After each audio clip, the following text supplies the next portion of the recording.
as a physical trainer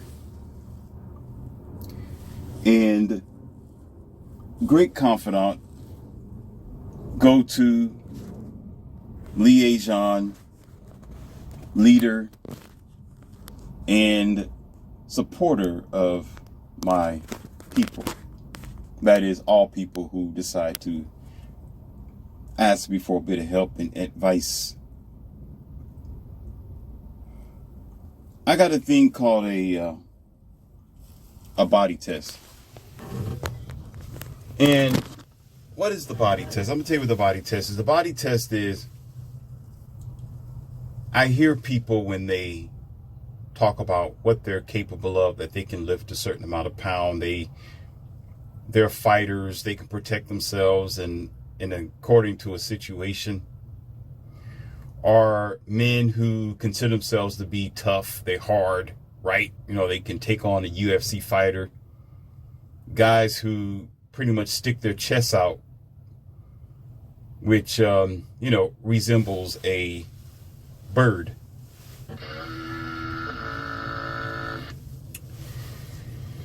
But the amazing thing is, what I do is I don't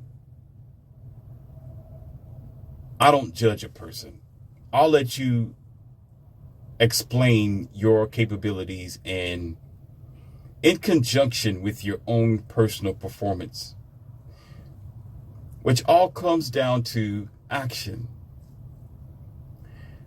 And so I'll have a conversation with a client or a person based on what they need me to, what services they require of me to help them in their pursuit of being a better person.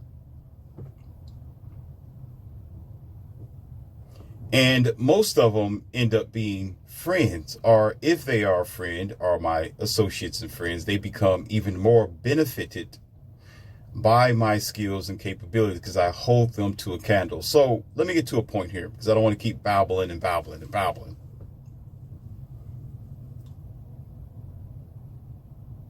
When we get around a group of 3 or 4 men and maybe 1 or 2 women that are there, people like to talk. We jabber a lot about what we can do. And men are good at sticking their pride out. Men have very, very bad ego and very bad disease called pride. And so they talk a lot of jazz in that group just to look good, just to put on a facade. And then what I do is I take them to a gauntlet of physical activities. Things like laser tag, ice skating, jogging, go to the gym and do a speed test to the machines and the free weights. We go bowling. They have no idea they're going through the gauntlet. And what I've noticed, ladies and gentlemen, is their talk is almost like a dog just barking, and they bark. Have you ever met a dog before that barks? I mean, got a really loud bark, and they sound, and it's funny how some of these dogs, and I'm not saying test them, but it's actually true, where there's some dogs that have a really good growl and bark.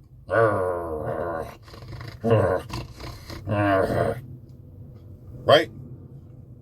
And it sounds like they're going to do something to you, like they really got the potential, but their owners know that this dog is foolish.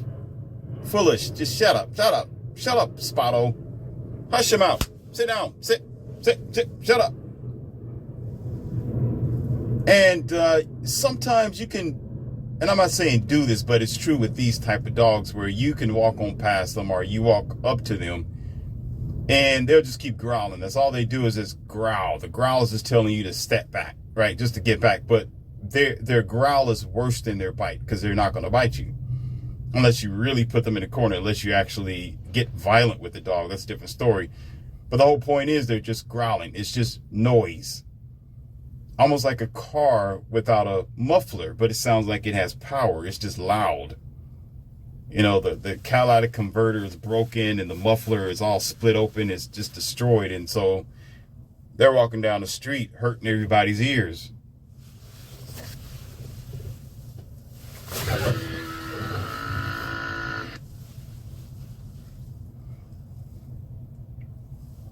Everything is good when everything is right. See, I'm answering a question of yours and of mine years ago, but I know the answer now. The question that we could actually get out of this conversation that we're having today, universally, when it comes to believers, for example, when it comes to sticking next to your ideal of what you think religion is, or who you think God is, or what God is supposed to do, everything is good when everything is untested. See, as men, we can sit around a group of men and talk as much as we want to, but until you got to run, until you really have to get into the gauntlet, or somebody takes you to basic training sort of gymnasium, where you got to jump through big tires and you got to climb a wall, you got to pull down a rope, you got to duck underneath an overhang in mud or a little bit of water until you reach the other side. Talk is cheap. Talk is cheap. Now, let me go ahead and wet my whistle here. Get my drink here. I got a very good protein shake I've been waiting to absorb quite some time.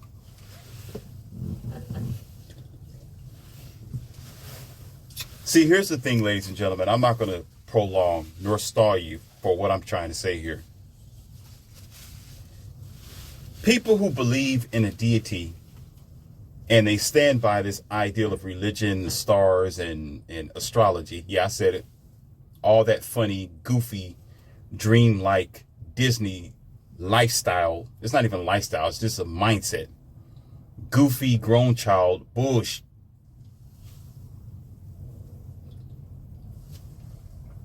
It sounds good when you write it down on a piece of paper and in a book, like your Bible.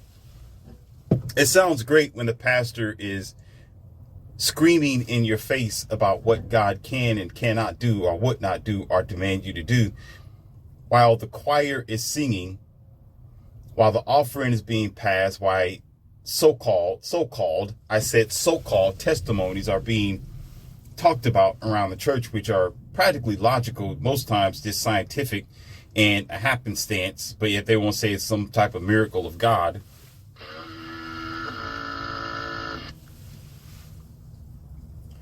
It sounds good. It makes you feel good. The piano's playing, the guitar's playing.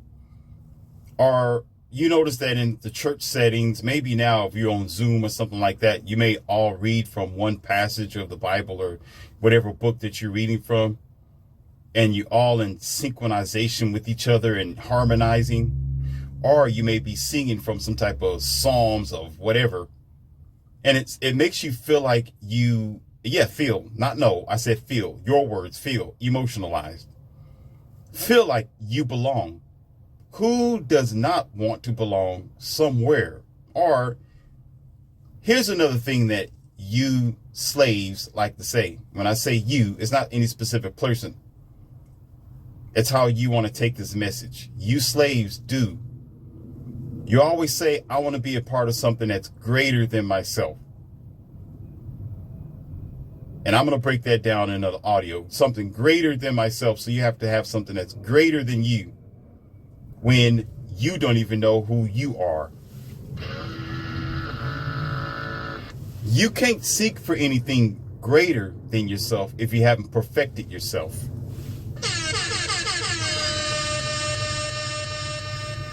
When have you graduated from you?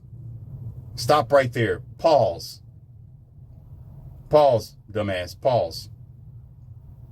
How are you going to graduate from you? No, how are you going to flunk yourself and then graduate to try to be a part of a bigger picture? Sit your monkey butt down. Sit your monkey butt down. How are you going to say, I want to be a part of a greater picture, and you don't even know what type of picture you look like? How are you going to do it, people? How are you going to all of a sudden leap over you and sit in front of the pulpit on your knees to something that you don't know, not of, and you don't know anything about yourself? That's why you do it. Oh, we getting ready to get to it now. We getting ready to get to it. Oh, we getting ready to get to it now. How are you going to try to speak to an invincible deity of some sort from planet Zulu Okobaga? Okay, and you're lighting candles, which is a part of witchcraft. You're praying, you're crying, and you're chanting. Whatever else you're doing are crushing graham crackers. Whatever the hell you do to speak to this invincible thing, but yet you don't take the time to focus on what you are as a human creature. Yeah, I say creature. You don't even know who you are, but yet you're talking about, oh, I want to seek the Lord. Seek his face in all his grace. Have you sought your own face? I guarantee you haven't. Because if you did, we're getting ready to take that to the next chapter here. And you hold that thought for a minute. Hold that thought. Hold that tempo and that tone for a moment. Because we're going to drag this over to the next, and I'm going to show you something, because that's what I do. I create the path. Then, just like the Wizard of Oz, we're going to be walking down the yellow brick road until you meet this master at the end. I'm going to show you who Oz is, the Wizard of Oz. And just like the story, you're going to see the same reality, that once you unveil the curtain, you move the curtain from behind, you realize it was just a puny, ridiculous, lying ass story.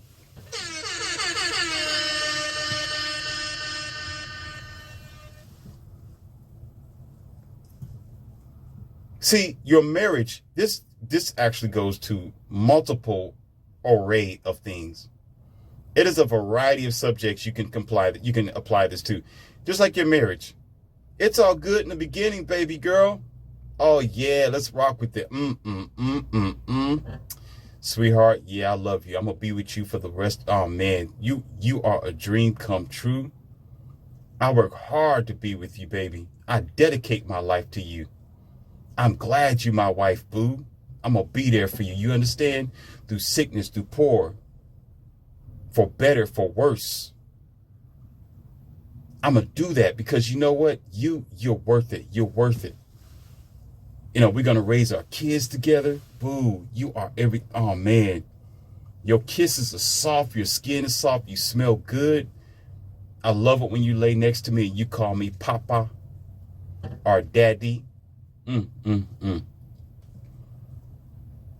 on over here in Silvermanapolis, have a conversation for a minute here, sweetheart. Come here, baby. Come here. Come on over here. Come on over here. Now, come on. Let Daddy talk to you. So,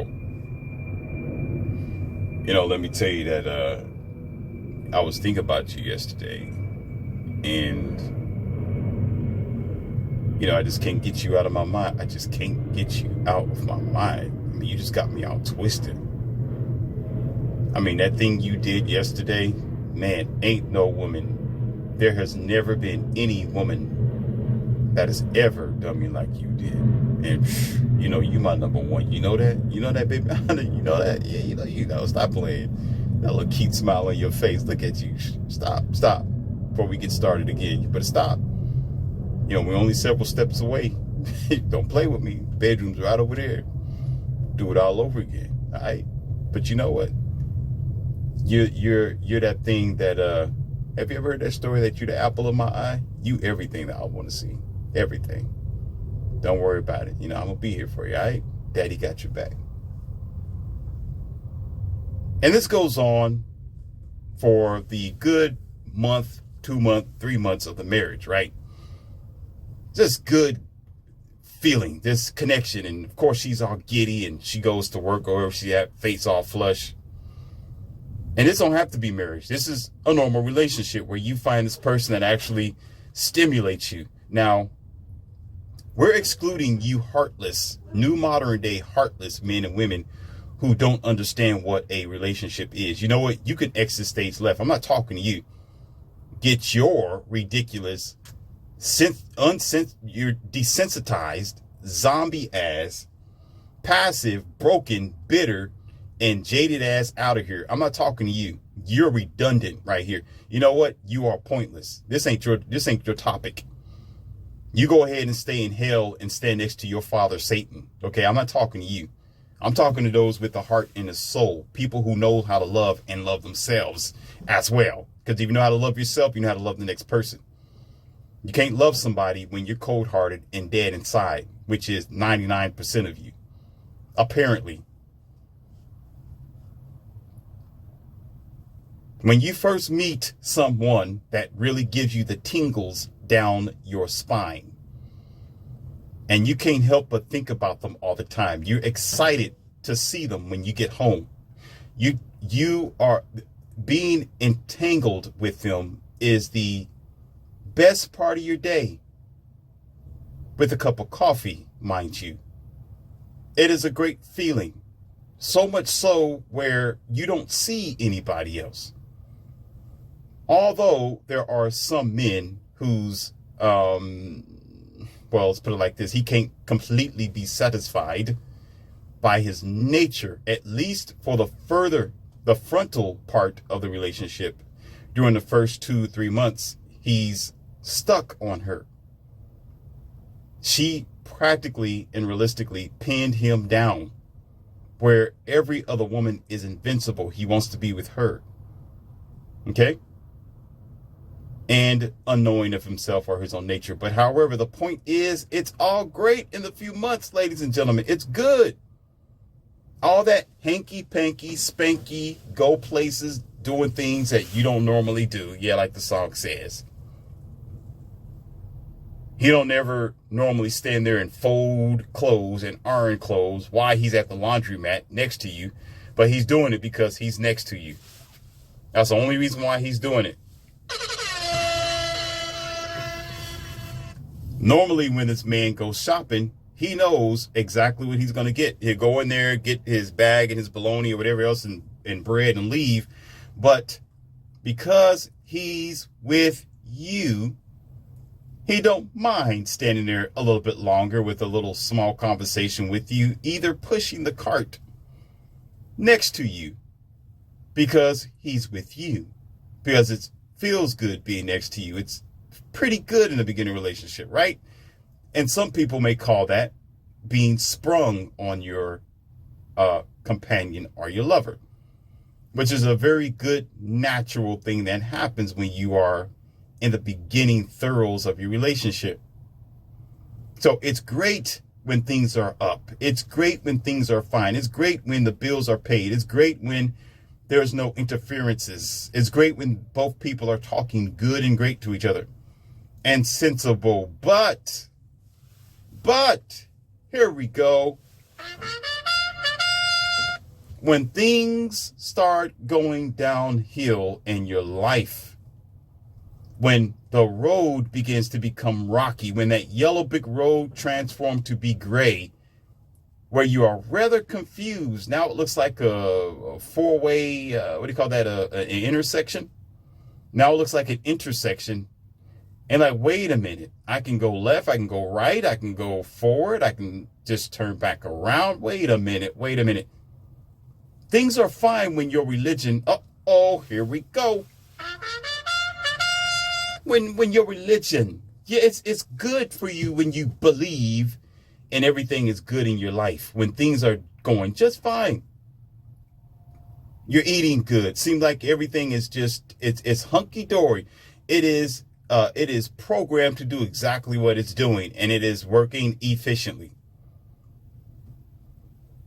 And it is operating at optimum performance. So yeah, you're going to be hop, skipping, and jumping down the yellow brick road. Okay? But when it's gray, when it starts falling apart, now your hop and your skips begin to transform into a walk. or you could say a short, smaller pace to marginal movements as you are confused and trying to rough your life with the darkness and the demons that are around you. Now, here comes the reality. Now we can transform everything that I just said. You can tether them all together, however you want to do it. Because it's the same, again, as these groups of men who are talking jazz, and I take them to the gauntlet. I take them to the body test. And then now I see that they're running out of breath. Their stamina is lower than what they claim to have had. And I'm giving an example. I know men can bench more than that. At least they should. Some of them. He's like, yeah, man, I can bench 250 pounds, but actually he can bench like 140. He struggles at 140. If I put 145 on there, he's going to be in trouble. He got to be spotted at 145. Yeah, that's how pathetic some men are. No, he said he can outrun all of us, but yet he's the one in back of the line. And the gauntlet, he stops right underneath the net. He doesn't make it through where the muddy water is. Now he has to crawl himself from the side because he puts his hands up and say, I can't continue. He was talking. Talk. Same as the beginning of relationships. All that great stuff, baby, I'm going to be with you, sit on my lap and, yeah, you're the only woman. You're the apple of my eye. Then after about 5 or 6 years or something like that, she catch me laying in bed with somebody else or whatever the situation is, right? Just give you an example on that one, okay? I know a lot about RP and men's options and high value men and all that. This is just a forced scenario here, okay? So a lot of times, ladies and gentlemen, the point of the matter is, or you can say the Shangri-La, people hop, skip, and jump over themselves and be ignorant to their own potential, and they want to be part of a greater ordeal, a greater option of believing in, because it's your mindset. It's all about your mindset. Like I say, the Matrix.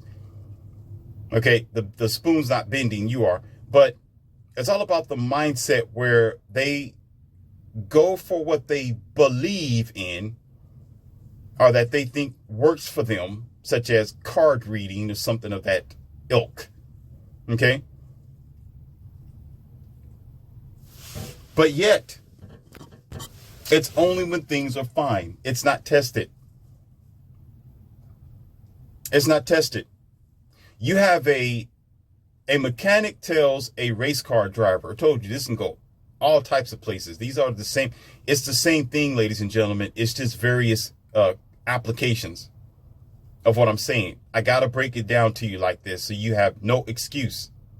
It's everywhere. It's an apparatus of all sorts of things.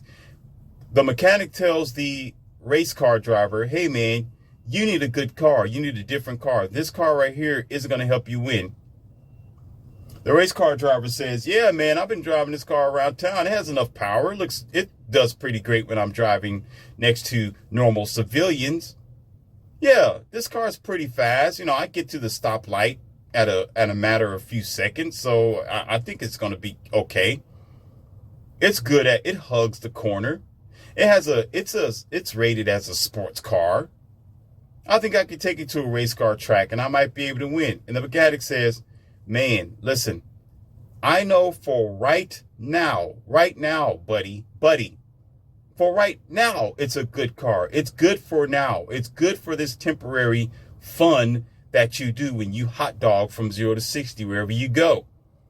But man, when you take it to the race car track, you need to switch it up. That car's not going to make it. Then the race car driver says, well, it works it works okay here. It's it's quite kind to me. Got the horses and, you're just playing with, you're Morpheus, you're out of your mind. I'm going to take it to the race car track anyway. And guess what? He gets torn apart. Because what ended up happening, he ends up realizing that other cars are passing them by. That it cannot really hug and take the corner as he thought it could. It doesn't have as much power as he thought it did on typical resident or civilian roads or highways. When everything is good, when everything seems all right, everything seems hunky-dory. But when the real thing comes into play, That's when either your ass is in the wind or you are in dirt face up. Either or. Same thing. Why are you saying it's Morpheus? The average believer, the average person talking about, God is great. I believe in this person. Yes, I am on my knees. I am praying every day. Here's the thing. And let's go ahead and I'm gonna throw something in here. I know that when things get bad, you still think you're doing quite well. When you're suffering, you're like, well, everything is not as great as you think it is, Morpheus, and I'm still being faithful. I'm still a believer. I'm still religious and focusing on my identity of God. If y'all don't understand what I'm saying, I'm talking about when you believe in religion, when you're believing in your interpretation of God. That could be multiple religions. That goes all the way across the board. It applies to you too, you as well. So I'm not pinpointing any one specific person. I'm pinpointing the mind here. You understand? So you may think, oh, no, religion's a subject, but I'm talking about the mind. It's just the shell of it. Religion's a shell. I'm discussing the mind of the individual themselves. So you can have your religious assets or your mindset, but you got to understand that you are the core problem or the issue that is projecting on this religion, and you think you're getting some out of it. It's your projection. It's the energy that you invest. So anyhow, getting back on this, what I was getting ready to say before I lose my thoughts. You can suffer while you are believing in your religion, but the thing is, you're thinking that you're suffering for the sake of that religion. That's what they taught you to do. You know what they say, ladies and gentlemen? They'll say, well, Jesus suffered, so I suffered too, because if he suffered, why not me? A perfect cognitive dissident menticide program to keep you from jumping over the fence. To keep you as a mental slave where you got a chain around your neck and they're whipping you bare-assed in front of everybody, and you'll stand there and take it because you say, well, this is what I'm supposed to be. I enjoy it because I'm being whipped for the sake of who and what I believe in.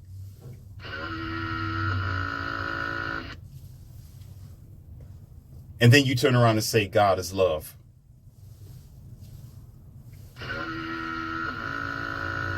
If you're being ostracized, targeted, whatever the situation is for what you believe in, you need to question what you believe in, not the person who's coming at you, whoever they may be. If you are suffering for the sake of what you think your deity is, you're looking at this from the wrong lens, because that's not what life is, and that's not the way it's supposed to be. Why the hell are you suffering? It is a program to make you think that it is okay for you to stay abused in a non-existent, anthropomorphically man-made idea of what heaven and hell should be.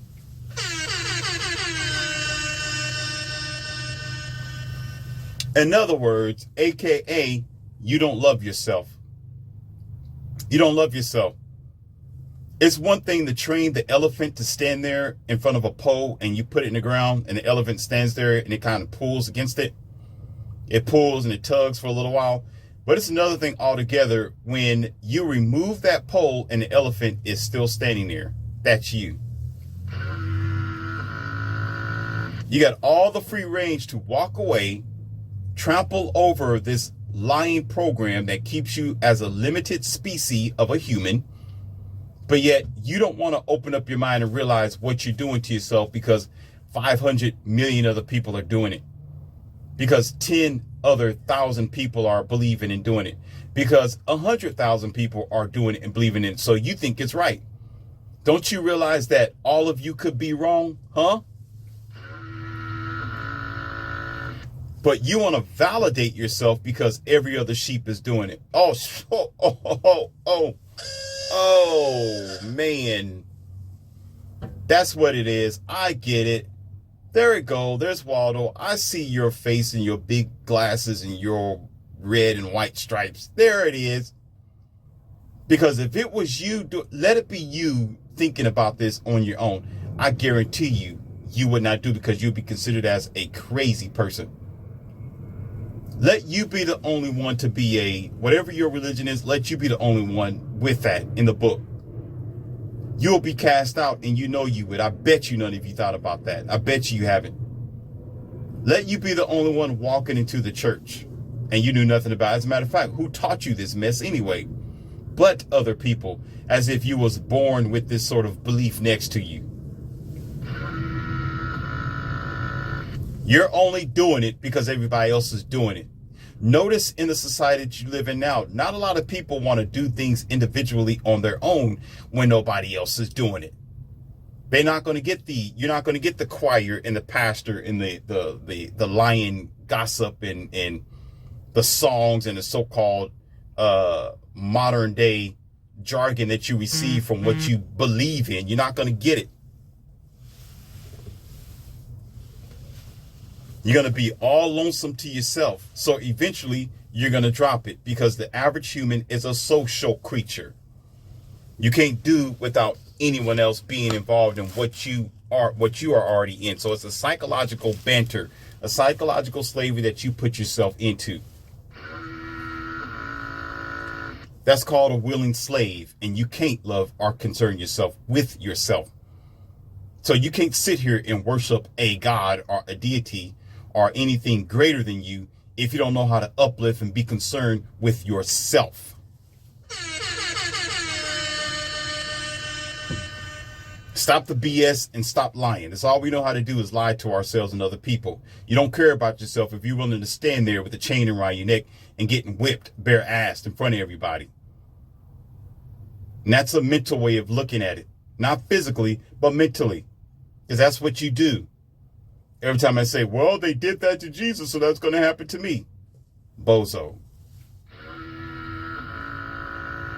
I'm suffering for his name's sake. No, you're suffering for yourself. For your ignorance, for your lack of education, for your lack of information. And which I'm going to share to you right now. Here comes the Shangri-La, ladies and gentlemen. Here comes the Shangri-La. I'm going to read a couple of passages from your favorite books for you to get something out of. And I'm going to debunk this thing. I'm going to read something. And then I'm going to give you my Morpheus beatdown on it. And you're going to see exactly what I'm talking about for yourself. You do your own just diligence. You decide what you want to do. You're going to do it anyway. You make a choice on this one and think about everything I just said. Okay? So bear with me and I'm going to pull this up and I'm going to read it. All right. Here it is. Pull it up. Now, this was given to me from another guy who wanted to debate me because you know my channel is all about these eye-opening sort of subjects. Some people are very sensitive about it, so they wanted to debate me, and they sent me a couple of chapters that was written. It doesn't say where they got it from, but it looks like Study Bibles, Ecclesiastic 12, 12, and 13. So I'm going to go ahead and read this for you, okay? Start from the front. Yeah, look like Ecclesiastic 12, 12, and 13. As for anything besides these, my son, be warned, to the making of many books there is no end. Basically, it's saying that this is evolution right here, ladies and gentlemen. Just think about it. To the making of many books there is no end. Of course, because you got to learn something every day. There's going to be a new development, right? Think about it. You're going to learn something different, as you should. Let's continue this. We're continuing. And much devoted to them is wearisome. What? Wait a minute. Much devoted to evolution is wearisome? How? You're going to learn something different and learn something new. You're going to evolve. Unless you don't want to learn that. But let's continue to read. Worrisome to the flesh, they were saying. That's very stupid too. And much devoted to them is wearisome to the flesh. How is it wearisome to the flesh? When they mean flesh, they're talking about your human body and your human existence. But yet you need knowledge to exist on earth.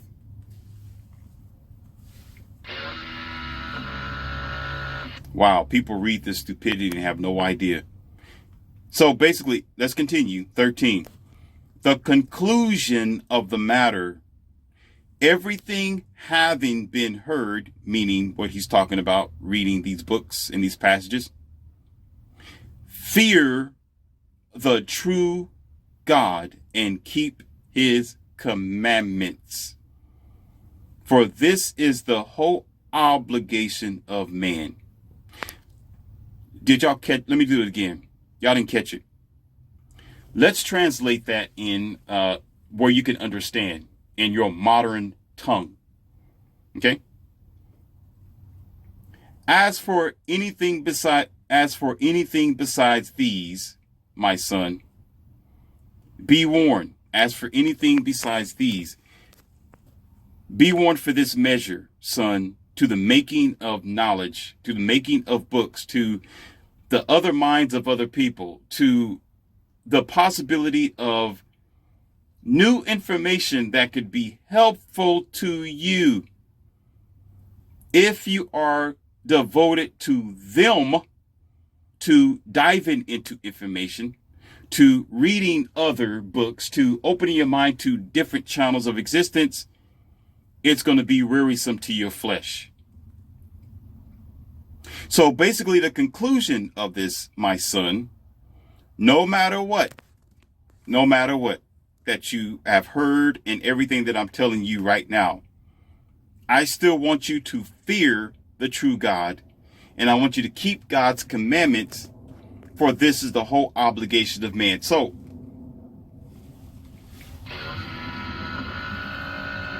if that was the whole obligation of man, listen.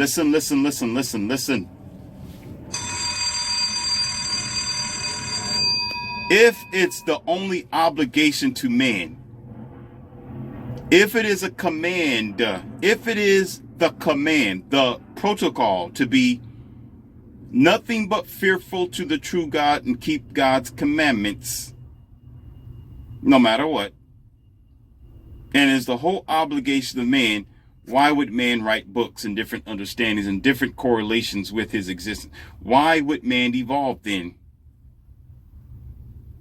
How could you fear the true God? And why would you need to say the true God?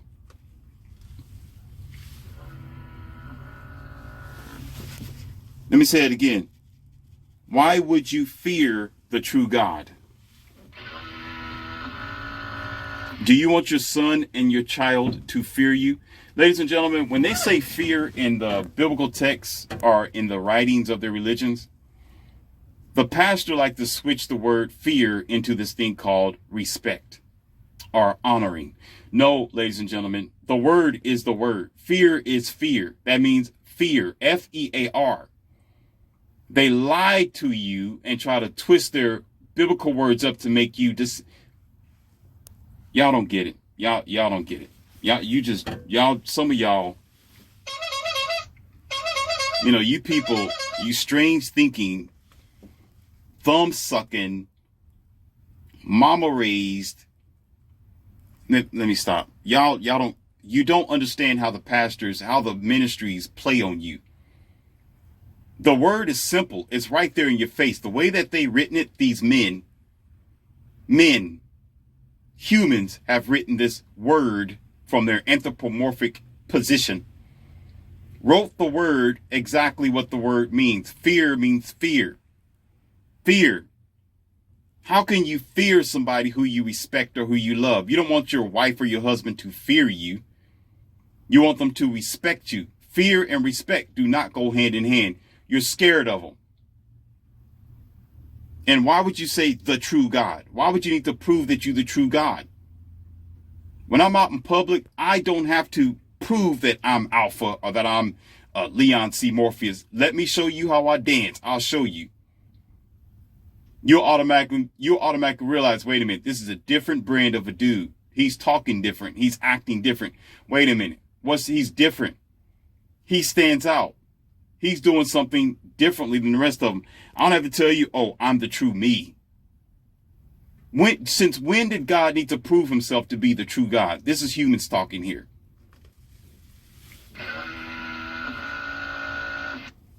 Then they try to say the whole obligation of man. If that's the case, why wasn't it like that to begin with? Leave the books alone then. Then why isn't God itself the only teacher? Why isn't God itself the president or your teachers in your classroom? Why are you reading from several other books? Why do you need these textbooks in order to graduate to your next level or to understand how fire, materials, and science work around you?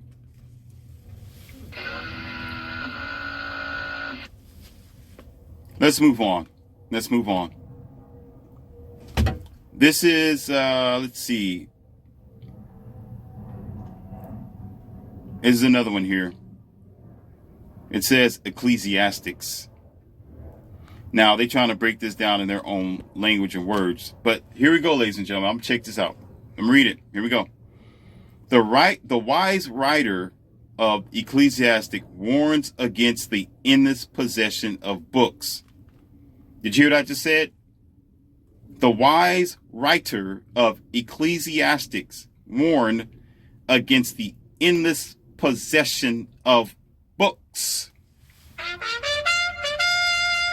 Books. It can be any type of book, but they just said books. That's it. Is that all it takes? It could be a math book, it could be a science book, it could be arithmetic, it could be algebra 1, 2, 3, plus 5 and 6, trigonometry. Oh, just books, right? Books that are a product of worldly reasoning and conflict with godly wisdom. Wow, ladies and gentlemen, that makes no damn sense. Conflict with, listen, the product of worldly reasoning. Worldly reasoning. Do you not need to reason with your existence as a human being? Think about it, little person. And conflict with godly wisdom. Godly wisdom. The only godly so-called wisdom is created by another human being. It's created by the textbooks that they create, like the Bible, the Quran, the Tipitapa, the Huda, the Gouda, the Space Age and the Spaspa, right? I know you didn't know what I was saying. And it says here, books that do not oh man. Oh, ladies and gentlemen, this is terrible right here. I need y'all to check this out. This is terrible. Listen to this. Listen to this. Here we go. Books that do not instill the fear of the true God and the keeping of his commandments. Once again. So when you read that one again, when they either they translated it or it's a different version, but it's the same thing. Now, it says down here an example, 12, I guess, chapter 12 and 13 or something like that.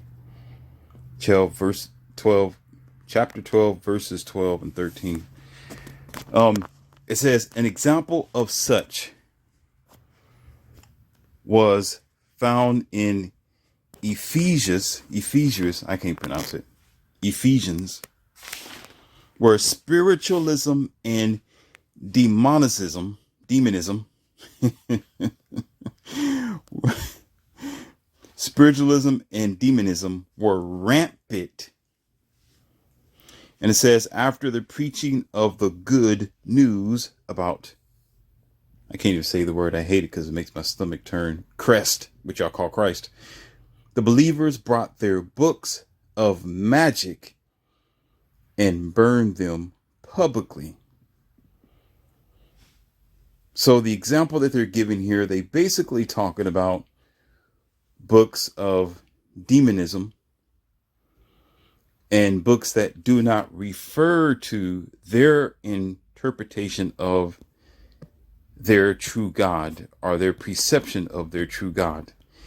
Anything other than that is considered to be burned or sacrificed publicly. Now, the reality of it is this, ladies and gentlemen, and this is what comes to my mind. Okay. You would think in your mind while you're listening to me talk about this, that it sounds reasonable, right? Where they'll say, well, if it's a demonic book and they're worshiping demonism or devils and witchcraft and it's going against the fear, once again, fear of God. Okay. That it sounds reasonable. No, it don't work like that. Humans don't work like that. You all don't work like that. That's not how you operate. We've been here for too long. There's too many psychologists in your area. There's too many doctors who dealt with this. Too many smart people who understand what this means. Okay. What happens is, okay, first of all, this is the birth of the Crusades. Get out of your mind this modern day where you can't really march down the street and want to hang someone or drag them in the street by a rope or tar and feather them or spread eagle. I don't know about all that the crazy torture stuff that you do to people because they won't believe in your way. Now, nowadays, we do have a sense of doing that by, again, what I say, shadow banding, trying to silence a person and trying to get them canceled or something like that. So y'all still do it in your own senseless way. But normally it's because another person is going against your opinion or what you think a thing is, instead of you being a man or a woman and just having a simple debate as a damn adult and act like you got some good sense. So you rather hide in the shadows. You rather hide your face and bash each other's characters and come up with false scenarios in order to break a person down, which is, again, ridiculous. But it goes along the lines of the pitchfork and walking down the street and mobbing people because they don't believe in your cult, because that's what it is, your cultified religious mindset. And here's another thing, again, the fear of the true God. Let that breach into your mind, okay? And when this is said and done, I'm going to take you back to the beginning of what I was talking about when it comes to tethering all these things together as far as your performance, and when it comes time for you to really need to level to the next area. Okay. It's called evolution, ladies and gentlemen. And this is what I've written. This is my words. Okay. This is what I came up with. Okay. And it's true. Evolution doesn't stop at the door of fear.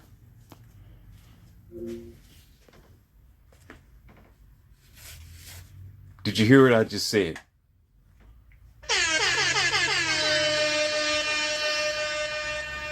Evolution doesn't stop at the door of fear. It does not. You can fear. See, again, fear in this passage is used as fear, F-E-A-R, not reverence, not honor, not respect, which you would ask a question, why didn't they put that down? Or did they not know about that in the English language? Could they have not said the respect of God or the understanding of God? Ooh, did you hear what I just said? Could they have not said the teachings of God? Why does it have to be fear? Yeah, why?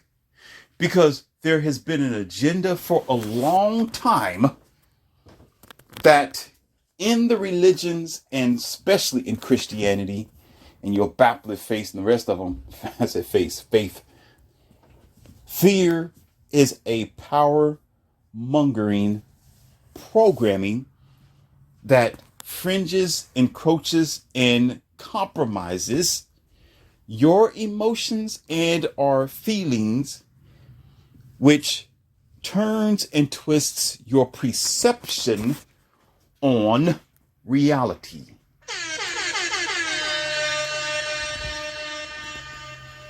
Therefore, if you fear the wrath of God, for example, believe, or you are a sinner, or if you do not do right, you're considered as doing wrong. If you're not a God-fearing man, what did he just say?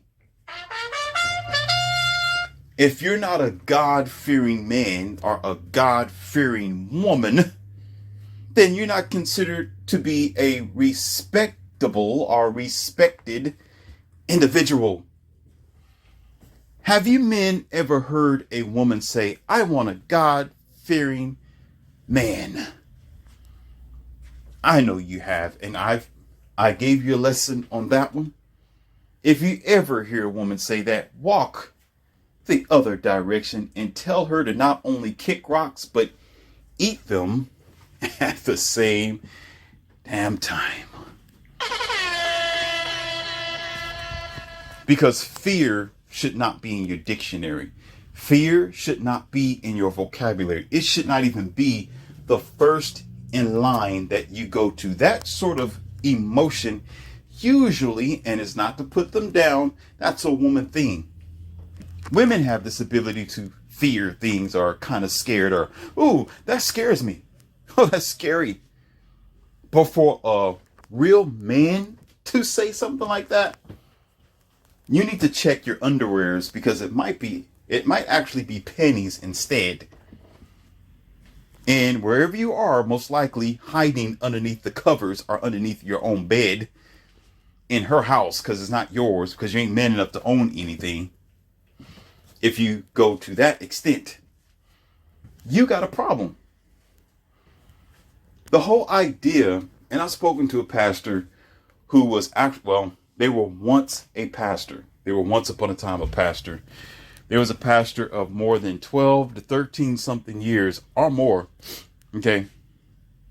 And he explained that you have to go to some sort of a school in order to get into the pastoralship.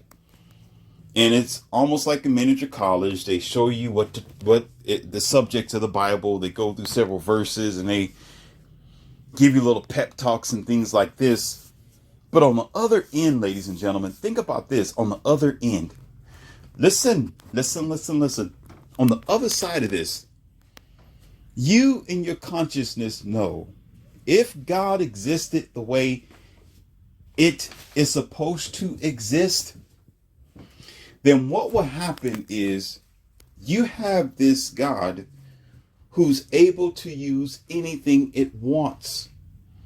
Anything it wants in order to give its message, in order to speak unto you, in order to deliver you, or to help you, or to expand your life. It don't need you as a little bitty human to go to school to get trained in order to indoctrinate someone, because that's what it is. Indoctrination.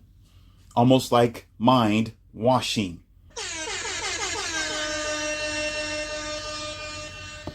That'll let you know. That should actually speak levels to you. It should speak a complete, obvious exposure of the lie when they are needing to go get taught to learn how to teach you. That means they are not ordained by God.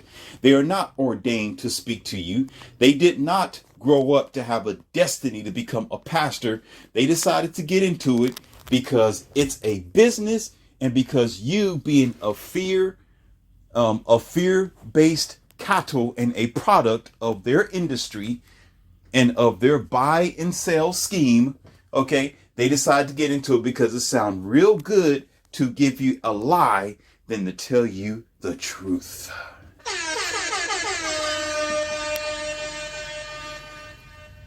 Now, wrinkling this back up to the front of this guy who talks big game until action shows, and the race car driver driving this this regular car until he really has to race and realize that his car isn't enough. It goes back to what I said. Listen, evolution does not stop at the door of fear. Think about that. It does not stop at the door of fear. What that means is this. We all have not all of us, but I'm just going to say generally there's a comfort zone in the mind of most people where we live in a la-la land, dreamland, based on what's been given to us by other people, by those who want to build capital from our emotions and our fear. So what we do, either by accident or our own ignorance, is we allow ourselves to stay in a stultified mindset, just like that race car driver just driving this little car around that's working quite well, but don't know how real the race really is or the requirements. Just like a relationship, anyone can get together practically the first few days or maybe that one night may be great, or maybe even the few minutes. It can be mind-blowing, I'm sure, a great experience. But it's a different requirement of power when you have to extend that into longevity and when you need to test it at its highest performance. So therefore, in relationships and our marriages, when you have temptation, when you have the ability to stay together when things get bad or leave when things get bad, when you have a plethora of options where you don't have to stay in that situation if you don't want to, but you decide to stay because it has been thoroughly grounded in your mind and your soul that that's what you're going to do. Okay?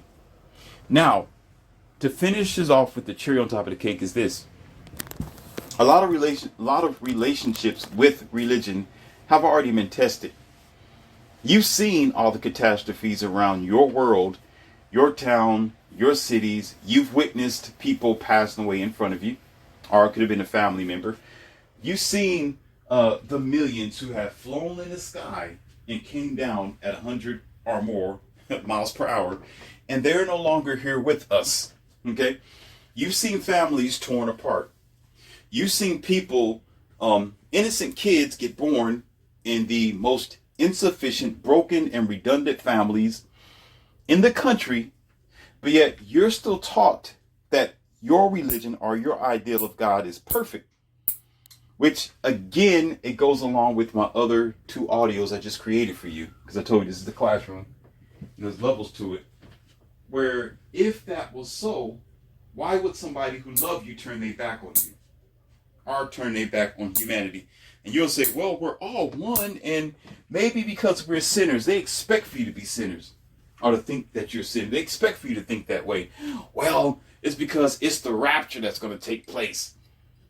It's because man have sinned against God, and God is angry with man. This dumb nonsense kindergarten mindset that y'all have. When individually you can do something about it, and as a whole that you can, what you're witnessing is the true face of humanity itself, not the true face of God. And God's not going to come and save you. Not going to come and save you. There's not going to be no Casper the Friendly Ghost who's going to break the hidden skies in order to save your ignorant ass from the demises that you are all building up on your own. It's your decision. It's the race car driver's decision to drive his regular car on the race car track and lose terribly. It's your decision when you get into a relationship to think that your beginning phases is going to be the forever phase. You get what I'm saying? It's up to you to be a low performing individual and get low outcomes. But when you're ready to get out there and, here we go, flipping over again, jog and test your might, extend your measure to see just how strong you really are, to see what you're truly capable of. When you're ready to do it, you begin to face reality. And then here comes your questions, here comes your modifications. And guess what? Here comes what? Ladies and gentlemen, let's welcome evolution. Uh-oh. Let's welcome the healthy transformation of the future. Let's welcome the development of your internal and probably external modification of your mind and your potential. There you go. Something that a religious system will never let you do and condone you to do. Something that your belief ideas of who God is will never let you do, because if you notice, the world is still changing with or without you, baby boy or baby girl. It's still changing without you. The train is going to keep on moving down the track whether you believe or not, and it's modifying itself. So get it out of your mind when you hear these lying pastors tell you, oh, God is yesterday, today, and forever. What the are you talking about? What are you talking about? What are you talking about? Listen, what are you talking about? When years ago there were miracles, as they say, I'm just going by the story, so-called miracles, people walking on water, lives being saved, people can see all of a sudden because you lay your hands on them. Lazarus being raised up after being stinking in the grave. Come on, y'all stop. Stop it. Stop it. Stop it and go get some help. Stop your ass, get a butt plug, and go get some help. Please. Stop the nonsense. Because if you had such a deity that was as powerful, loving, concerned, and as active as what the story said in the old days, wouldn't you not experience that today? Or are you just particularly blind willingly? That's because, here we go, that's because you don't test yourself. You don't really test the full potential of what you think you believe.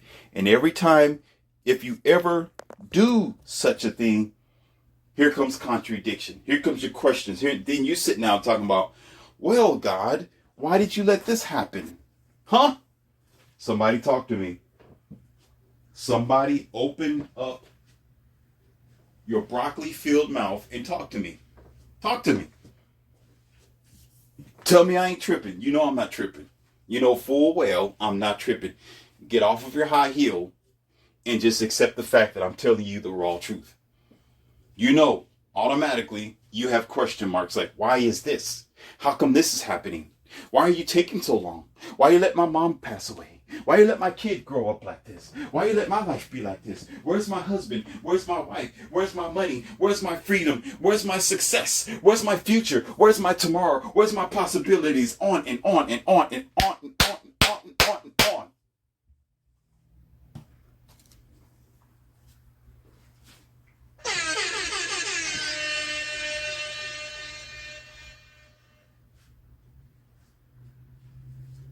Because, ladies and gentlemen, you are supposed to question.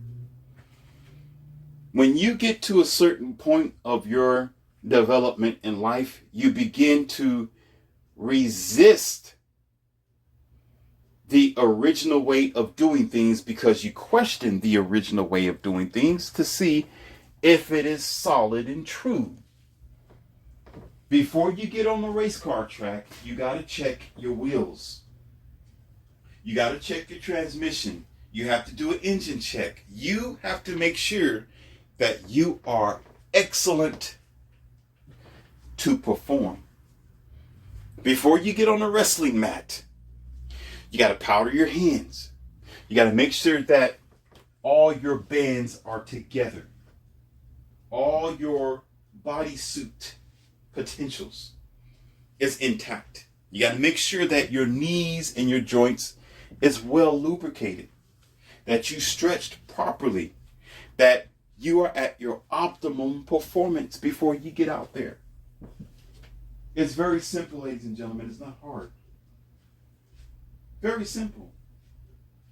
So when you're doing that, you're questioning your life. You're questioning your potential. You're questioning God. You're questioning your religion. You're asking the pastor, wait a minute, you said this, but yet I am experiencing that. Don't you ask the pastor, because you know what they're playing. Listen, they go to college to lie to you. They have to go to school to keep you indoctrinated. They're not going to tell you the truth. They're not going to.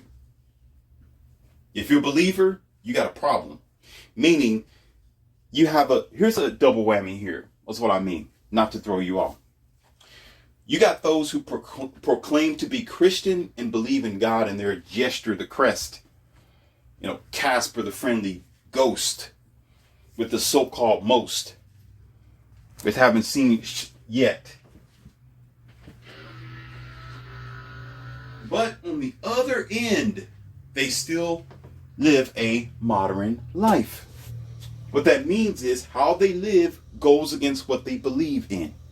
So some of these pastors or even ministers might tell you up-to-date things. They may tell you about what's going on in the world.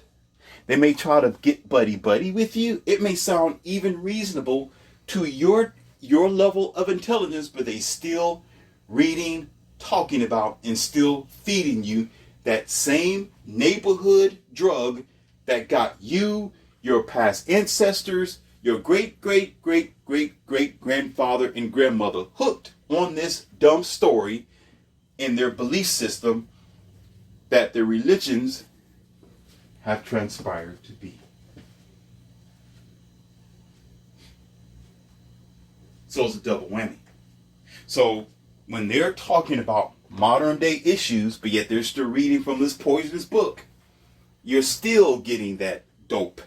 Regardless, you're still getting the lying choir to soothe you into the ignorance. Regardless, you're still getting the services regardless, while they're trying to be your friend and say, oh, I agree with what you're going through. Yeah, yeah. I got a family too. And start giving you stories of their personal life, making you feel all good. Oh, my pastor is so awesome. He's a cool pastor. He's modern, yet he still preaches from the Bible. Of course. Because the program isn't going to stop. You're still going to get the poison pill regardless. That's why y'all de-evolve. Why y'all was sitting there in the churches are believing in these kindergarten stories, because that's what they are. Guess what happened to you? The world kept on moving. Now we have to endure what we are enduring now in the modern world. That's why you're suffering the way you're suffering. That's why you see the catastrophe. That's why people are still getting hurt. Huh?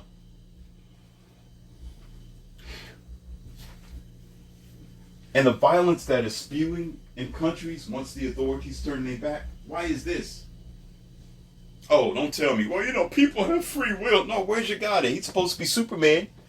Oh, wait a minute. Whoa. See, Morpheus is the king moron, isn't he? He don't know what the hell he's talking about. Oh, my goodness. Oh, it slipped my mind. You are in the image of God. So that means you aren't active. And the liar is you. Oh, I totally forgot. Oh, excuse me. I apologize. I forgot. You were the saints. Oh, man. It just slipped my mind. Man, almost 1 million of you are walking around talking like you are the children of God and you are Christians, but yet look at the burning world around you. Dang, my fault. My bad, bro. My bad. My bad. My bad. I guess we can just pull your so-called God off of the guilty table and gesture sitting over there in the corner and put you up for questioning then. Oh, you can't do that because now it's, oh, I'm just a human being and I make mistakes and I'm not perfect. I sin sometimes. And I need God to guide me along the way. Oh, so I get it. An imperfect so-called God creates an imperfect human being person. Now you got a goddamn excuse. See, y'all don't get it. Y'all don't get it. You don't understand. You do not understand, and nor are you trying to. Sometimes we're just stuck on stupid. Evolution don't care about your emotions. It don't. It's going to question, and it's going to do better than it was before if it is to escalate. So what happens is, and I'm going to bring a close to this, most times, ladies and gentlemen, it's just that you have low expectations out of existence. That's simple as that. Remember I said before, you don't love yourself? That's what it is. Because when you grow, you question. Kids question over a certain age. When they're 14, 15, they start questioning.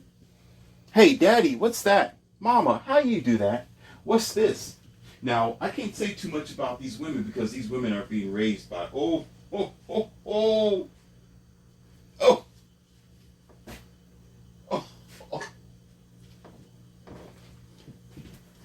Oh, man. Yeah, I've seen it. I've been in the kitchen when I dropped off a client of mine. The mother was in the kitchen doing something because it didn't smell like food. And the daughter was in the kitchen, and I asked the daughter, I said, hey, the daughter's around 13 years old. And I'm standing there with my arms crossed, standing in front of the refrigerator, right? I asked her, I said, do your mom teach you how to do anything? She said, no, I never have to.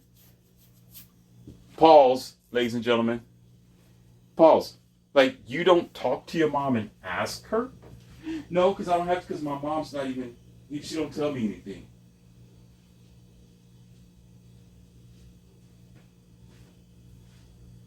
Let that sink in for a minute. So that kind of debunks, because it's twisted now, because kids do ask questions and they're going to get curious about things. But in today's world, realistically, the mothers who are supposed to be and should be teaching their daughters how to knit, how to clean, how to cook, what they're doing almost every step of the day, almost, not all the time, they're not doing it. They rather be their daughter's best friend instead. So that pretty much goes against what I was going to say about the cooking. But in every other aspect, they're going to get curious. They're going to ask questions. But unfortunately, we're living in a modern day where, they're just not being taught, because you, parents, are so marvelous, God-loving people. You are so wonderful. You do a good job with your kids, apparently. I don't understand how you do it. I don't understand how you could be in the kitchen cooking breakfast, or you make a snack, or you even mop the floor, or you do something, and you don't involve your daughter, who's probably upstairs in her cell phone or on the computer doing nothing, when she could be doing something by learning how to be a young lady. It's a very... Let me stop. Anyhow, getting back on subject, asking questions is a very wonderful, powerful thing. When you ask questions, you're going to run across some hitches. You're going to find where the nicks are. You're going to understand that things aren't lining up. Things aren't going to look great. It's going to seem rather funny or inconsistent with the current facts. So when you do not seek out those answers, then you stay in a low valley of your life. And most times, this in the low valley is where most people prefer to stay, because they are too fearful to evolve. Because if they have to if they evolve, that means they have to question what they thought they knew. They have to question their identity of what they think God is. They're going to have to get over the programming that's been given to them, and they're going to have to change their way and open up their mind but they're too comfortable being ignorant. They're too comfortable being in fear instead of being in respect, instead of being in loyalty, and ultimately being in an understanding of complete knowledge. Not feelings, not belief. I said knowledge. Not believing in, knowing in. You cannot put the two together. You can say, well, because I believe I know. No, you don't. Those two are two different ways of looking at things. Either you know it or you don't know it. But because you don't know it most times, you got to believe in it. Why do you have to believe in something that you know about and you know in it? You know it's going to succeed. Oh, I believe it's going to make it. No, I know it's going to make it. You can't do it. You know why I say that? Because your soul is on the line. Your life is on the line. When you concern yourself with your life, when you think that, when you love yourself, you're going to want to make sure that it is accurate. So you're going to know. It's not going to be, I don't know. I believe I will. I believe when I get in an accident, I have insurance. What? Are you stupid? Think about it. It's the same. No, shut up. Shut your mouth. It's the same goddamn thing. Hush your mouth. It's the same thing. You're talking about, oh, I believe when I get in a wreck, I got insurance. You know how dumb that sounds? It's either you know or you don't know. If you got to believe in it, you better check your system. You better check your policy. I'm talking about, yeah, I believe I got insurance. I believe. I hope so. I believe. You're the world's biggest dummy. You're the world's big, and I hope somebody do hit you so you can see if you got insurance or not. How about that? And if you don't have it, good luck. That's what the hell you get for being stupid. Either you know or you don't know. That's the same as when you put your soul and your life on the line. Why would your inner man or your next lifetime potential or your spirit becomes insignificant compared to your car and maybe even insurance on your house or your kid's life, dummy? I know your kid's life is a lot more significant, important than that.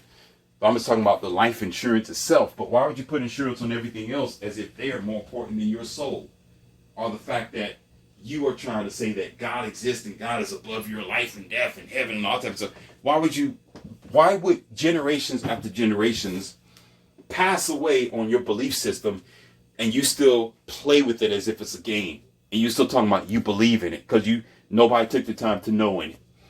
Once you start knowing stuff, then you have rock solid foundation and evidence, which is the only thing you can derive from the present day life, in which debunks, destroys, and devours the programming of your spiritual belief system.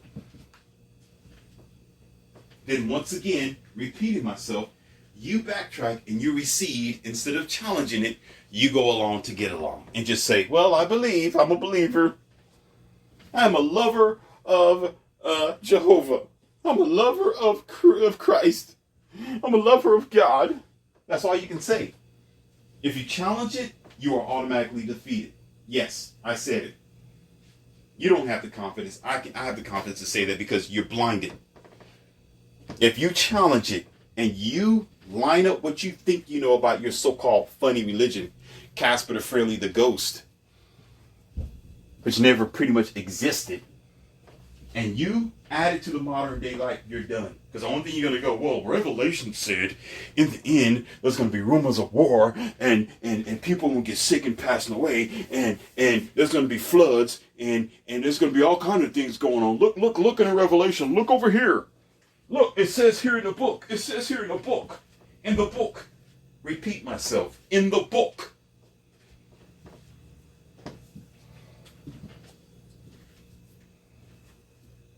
And still, you won't see that your ancestors said the same thing years ago. Your people, decades ago, have endured or encountered similarities of what you're dealing with today, and still, you are here. Almost every generation and decade of people said, man, it must be the end of the world. It must be the end of the world.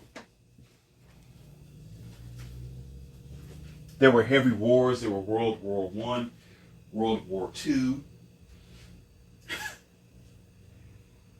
destructions in other countries. Imagine what other countries went through. Imagine their situations that they've gone through with failing governments and failing systems. But guess what? They're still here, because once they're gone and they have offspring, guess the offspring going to do the same dumb stuff that you're doing because y'all don't want to evolve. Still stuck on stupid. World's still going to be here. The only person that can change it is you. We're not getting nowhere because you know what's lagging us behind? Y'all ignorance. Holding on to the sky daddy that never existed instead of standing up on your own two rusty knees, straighten up your back, and you change the world for yourself. This is your responsibility. Earth is what you are responsible to fix. This is your damn house. You want somebody else to come and fix it for you. And then all of a sudden expect for them to come and give you another house to destroy called heaven? Get the hell out of here. Go home and never return. We're senseless. Senseless. There is no excuse for us to have a humanity that we have today with all the knowledge and information that we have. It's just that we got too many people who just don't care. And because of them, you're held back because we're in this together. Oh yeah, we're in this together, because if you have 1 million people believing in one way, that's 1 million people that is holding back a power, are condoning a power, are preventing a power from succeeding. Either or, they are a problem. Instead of getting together, getting your mind together, say, wait a minute, this don't make no sense. Let's use this energy for something else. Let's focus our mind on creating a different type of world. Out of your ignorant superstition, but from something else. What that means is get out of your superstition, not out of it. Don't sit there and go, he said, go ahead and just use my superstition. No, I didn't, Deafy. I said, get out of your superstition and get into reality.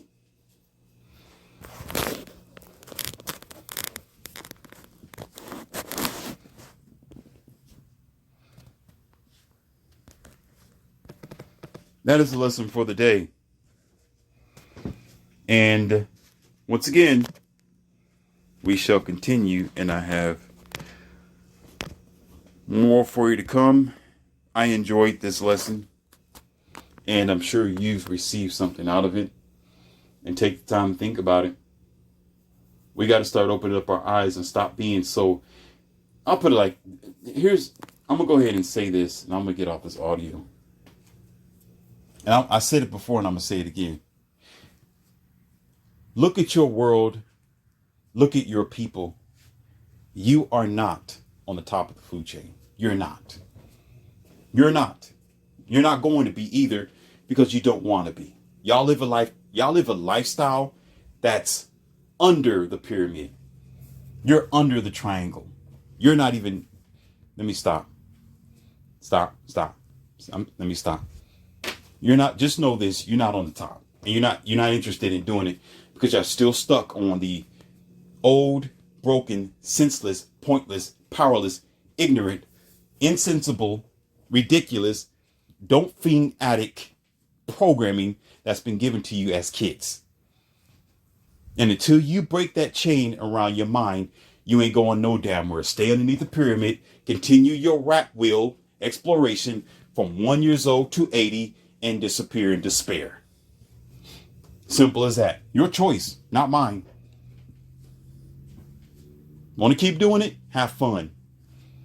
Until we understand, we're going to stay exactly where we are, and the world's going to keep on spinning while you keep messing up stuff on Earth, like you usually do.